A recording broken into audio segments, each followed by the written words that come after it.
Olá, gente! A partir de hoje, então, a gente vai começar a falar sobre a Grécia Antiga. Na aula de hoje, a gente vai falar um pouco sobre o período pré-homérico e o período homérico. Eu já vou explicar o que isso significa e quais as características de cada um deles. Então, já falando sobre a questão da localização da Grécia, a gente pode observar aqui no mapa que a Grécia é onde está riscado em vermelho. Ela era localizada ali no sudeste da Europa e ao sul da Península Balcânica. E como vocês podem observar que ela era banhada pelo mar Mediterrâneo. E vai ser através desse mar que os gregos eles vão estabelecer, vão fazer várias trocas comerciais com os outros povos que viviam ali nas proximidades. O que também, além das trocas, vai acabar gerando trocas culturais entre esses vários povos. Sobre a questão do território. A Grécia ela é formada ali por várias ilhas, um território bastante montanhoso, e nem todas essas regiões a gente vai ver que eram próprias para o cultivo, para a questão da agricultura. Isso vai acabar gerando várias disputas ali por conta dessas terras férteis. E quando a gente fala sobre a questão da formação da Grécia, a gente tem que olhar com uma diversidade, onde diversos povos acabaram gerando, a união desses vários povos acabam gerando o que a gente conhece como Grécia. Então, quando a gente fala sobre Grécia, não existe somente uma cultura, mas sim muitas culturas de povos bastante diferentes que acabam se fixando nessa região onde é a Grécia, e aí acaba surgindo a cultura grega. Os primeiros povos, então, que chegam ali nessa região, a gente vai denominá-los como povos indo-europeus, lembrando que são povos com culturas totalmente diferentes. Então, a gente vai ter os jônios, os eólios, os aqueus, que acabam chegando ali nessa região. E embora eles vinham de várias regiões diferentes, tinham sua cultura e entre outras coisas, quando eles chegam nessa região, eles acabam se conhecendo como helenos. Por que helenos? Porque dentro da mitologia existia um herói chamado de Heleno. Então eles eram considerados, eles se autoconsideravam ali como os descendentes desse herói. E a Grécia nem se chamava Grécia, se chamava Hélade, o local onde os descendentes de Heleno acabavam vivendo. A Grécia, então, como eu falei, ela é composta por vários períodos. Nessa aula a gente vai falar sobre o período pré-homérico e sobre o período homérico. Eu já vou explicar por que tem esse nome.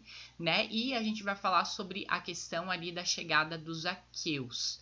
Os aqueus eles chegam nessa região onde está grifada em vermelho. Quando eles chegam ali nessa ilha, já vai ter um pessoal que vai viver ali na ilha de Creta. Os aqueus eles tinham uma cultura chamada de micênica. E quando eles chegam, passam a ter contato com esse povo da ilha de Creta, a gente vai ter a fusão dessas duas culturas e a gente vai chamar essa cultura de creto-micênica, onde os aqueus, que eram povos nômades, que não tinham ainda um sistema de governo muito bem organizado, acabam tendo contato ali com os cretenses, que já eram sedentários, já haviam construído vários palácios e fortalezas. Inclusive vai ser aí nessa ilha de Creta que a gente vai ver que vai surgir a mitologia do Minotauro.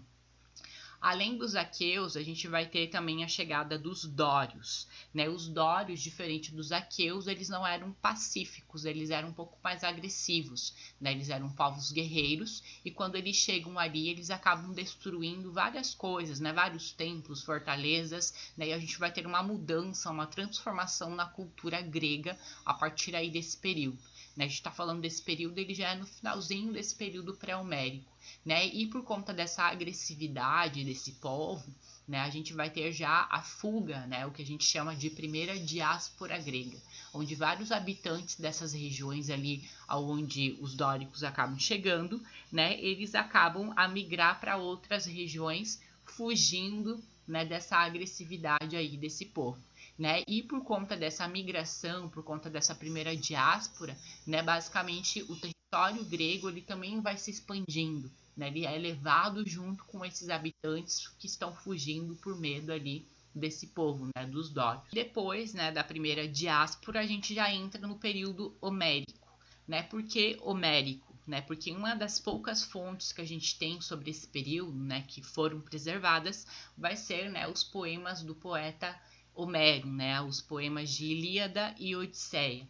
A Ilíada, né, ela conta a história da guerra de Troia, né, aonde o Paris, né, o príncipe de Troia, ele acaba raptando Helena, né, e aí o exército grego ele vai para Troia tentar resgatar Helena, né, através do herói Odisseu, né, e é nessa história que a gente tem ali a mitologia, né, do cavalo de Troia, que os gregos eles acabam dando de presente para os troianos, né, e dentro desse cavalo existia muitos gregos, né, soldados gregos esperando um momento propício para sair e derrubar, né, os troianos. E os troianos, né, quando recebem esse presente, né, encontram esse cavalo próximo ali à sua fortaleza, né, eles acabam levando esse castelo para dentro, né, esse cavalo para dentro, e eles começam a comemorar, acabam entrando na bebedeira e em uma noite, né, os gregos já preparados acabam saindo de dentro do cavalo e acabam vencendo a guerra de Troia. E já a Odisseia, né, conta, né, a história de Odisseu, né, o grande herói que acaba retornando lá para sua casa em Ítaca. Né? Então a gente vai ter esses dois poemas que acabam representando ali esse período homérico, né, falando sobre a questão da sociedade durante esse período. Né? Os gregos, como a gente falou, eles não tinham terras muito boas para cultivar, né, devido a ser solos montanhosos e eram inférteis, né? E nesse período as pessoas elas se organizavam em grupos familiares, né? Esses pequenos grupos familiares a gente vai chamar de genos ou também de genos, né? Esses grupos eles estão vivendo ali nessas terras, né? As famílias, né, mais poderosas elas passam a dominar essa sociedade, né, por conta dessas terras férteis.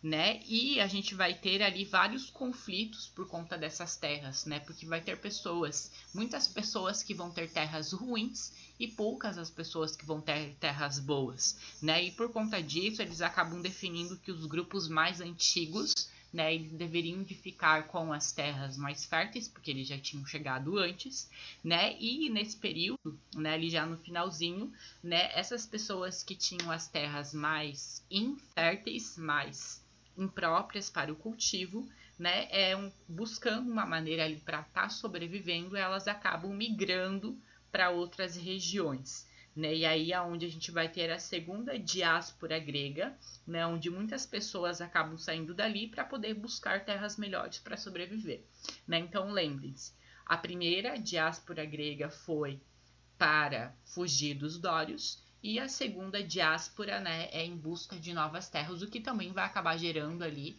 o aumento, né, do território que a gente conhece como Grécia, certo? Na próxima aula a gente vai falar sobre as cidades-estados, especificamente sobre a Esparta e Atenas. Até mais!